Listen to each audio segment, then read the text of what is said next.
Sir Dave, paano ka gumawa ng portfolio dito sa Upwork? So, ganito guys, napakasimple lang. So, dito sa Upwork, meron tayong section kung saan mag-upload tayo ng portfolio natin.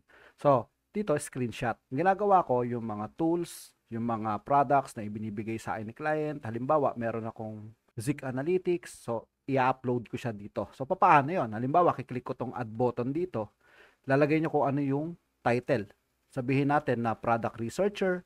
Tapos dito meron naman siya ritong description kung ano yung ginagawa nyo sa pinakita nyong portfolio na yon.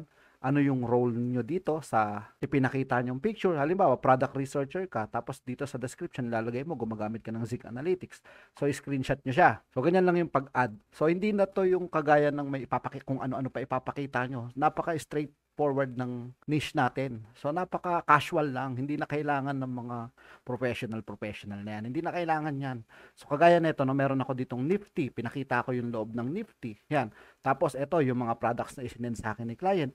Pinaste ko lang siya rito. Ano yung trabaho mo rito? So, inilagay ko dito na product lister ako. Tapos, lalagay ko sa description kung ano yung role ko. Nagpa-product listing, product research. Tapos, nagko-cross-selling ako. So, ganun, no?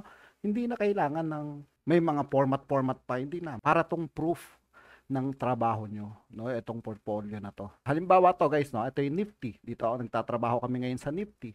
So yan, screenshot ko lang to. Ito yung ginagawa namin trabaho sa Nifty. Screenshot ko. Tapos, papaliwanag ko kung ano yung ginagawa ko sa trabaho na to. So, sa ba4ecomcourse.com, meron tayo nito, Nifty. Nagbibigay din ako ng mga sample products na mga pwede nyong pagpraktisan, na pwede nyo na rin gawing portfolio, na pwede kayo mag-screenshot sa mga ginagawa nyong hands-on. Kasi meron tayong hands-on dun sa BA4Ecom course. Tapos, meron kayong mga sample products, kayo yung gagawa ng mga napag-aralan nyo, pwede nyo siyang gamiting portfolio nyo, no? Pwede nyo siyang screenshot, yung mga ginawa nyong listing. So, ganun gumawa ng portfolio dito sa Upwork.